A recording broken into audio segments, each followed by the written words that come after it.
Perfecto. I mean, pretty awesome. It makes my job really easy and defense's job really easy when you get a pitching performance like that.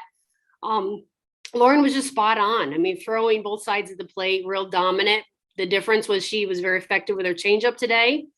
Just had great control and command. And when you put a couple crooked numbers up on the scoreboard, it makes the job a little bit easier and takes the pressure off. Coach, in my high school days, I was always told that the opposing team would be it's always nameless, faceless. You go in and play your game, and you really just gotta play like you would any other day. So, just moving into your matchup against Tennessee, it's one of the stronger SEC teams. And so, how are you feeling moving into that? Are you recognizing how good they are? Or are you just going to try to play your game? I mean, we prepare all year long for the toughest competition. I mean, every time I'm evaluating our team, I'm evaluating, can they compete in the College World Series? Can they play against the best? So we don't have to change our approach regardless of who we're playing. We're always measuring ourselves against ourselves. So we don't have to change anything going to Tennessee. The preparation is going to be, what their pitchers throw, which we're talking about every single weekend. I mean, we have to prepare for Bradley and St. Thomas the same way we have to prepare for Tennessee. We know we have to be very, very disciplined. We can't make a lot of mistakes because we know Tennessee is going to capitalize on them. But again, we don't change our approach going in just because it's an SEC weekend. Coach, how many perfect games have you been a part of? Not enough. Yeah, I'm not really sure. I have to go back and look through the archives, even before they had computers and the internet. But anytime you're a part of a perfect game, it's really special. I get the same jitters, the same nervousness, looking through exactly how I pitched them before, what's working, do I need to make any adjustments? I think the hardest thing is if we're going to give up a perfect game, I want to make sure I'm doing it with their best pitch. I'm not going to give up a perfect game trying to overthink and do things that are out of the ordinary. So I stay with what's working and what she's throwing well and really how she's getting outs rather than trying to be too cute and too smart. Coach, next weekend begins the stretch of SEC play where we start to see the removal of a little bit of some of those double headers. And so, what does team maintenance really look like moving forward into that slate where it's a lot easier to kind of spread out your pitching?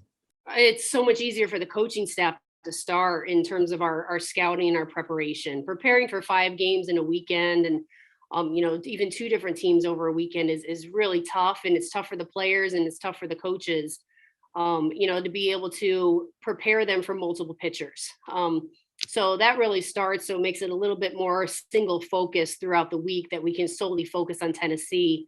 We can really zero into the pitchers that they have on their staff and really simulate that the entire week of practice on this is who you're facing today. This is the type of pitcher she throws.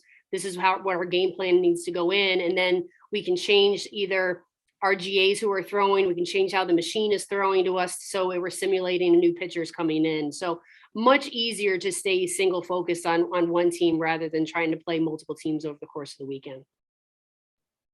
Coach, it's funny in the post game yesterday, you were asked about starting pitching today, and you said, unsure, but tentatively, maybe Emma Nichols today.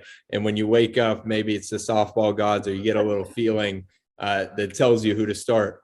What went into that this morning? Because I told obviously, you, like there's a little something's whispering in my ear at night while I'm sleeping, and I wake up and I always have a different feeling. But I wanted Emma needs the pitching time, and she was ready to go. Literally, I went to her in the 3rd inning.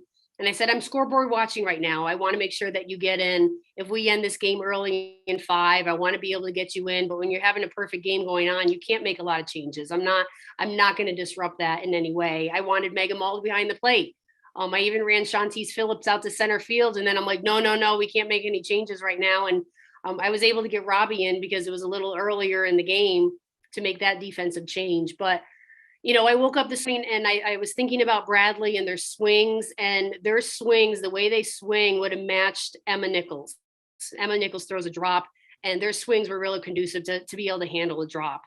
So that's why I went with Krings. And I said to Emma before the game, like, it has nothing to do with you. It's the starters that are going so deep, and they're throwing no hitters and perfect games really late.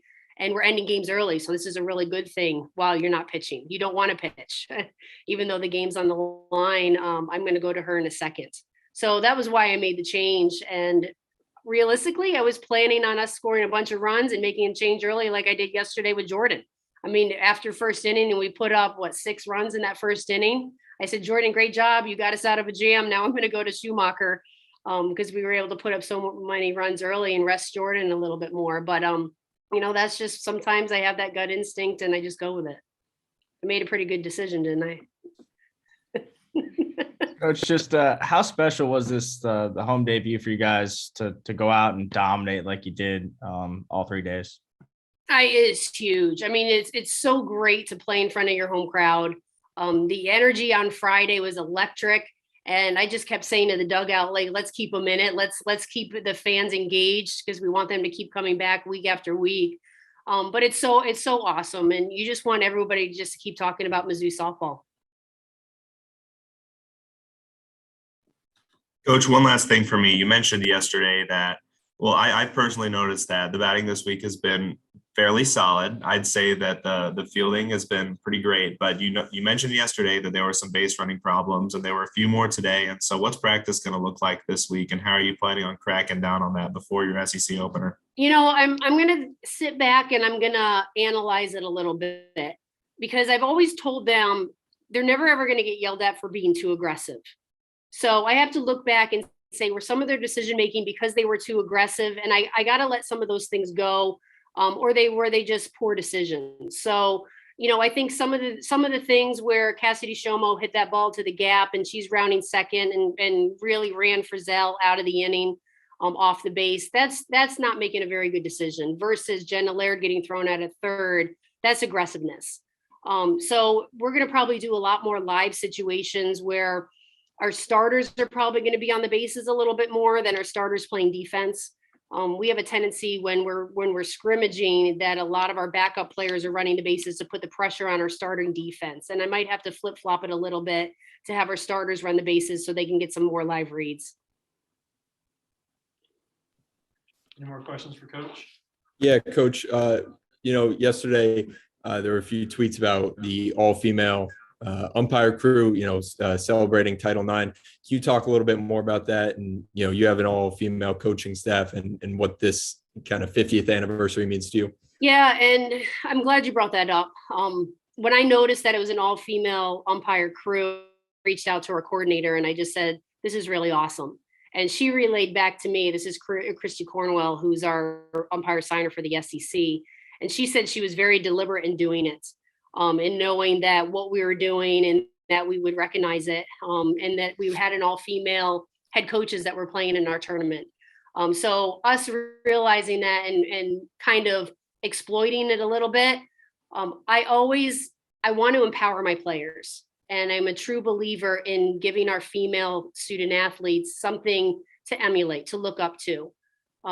I was very deliberate in making sure that I had an all-female staff this year. I had Chris Malvo last year, and he was phenomenal. And when he left, I wanted to make sure that I'm giving our players role models so that they know, and not that they want to be a coach or they want to be an umpire, but they want to see strong women in leadership positions, that they know that they can accomplish anything that they set out to do. And that's really what I want to recognize, that these females and these girls that I have within my program can do anything they want.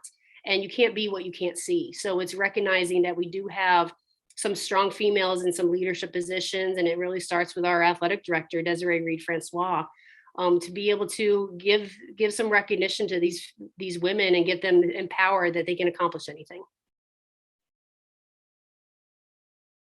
Anything else for Coach?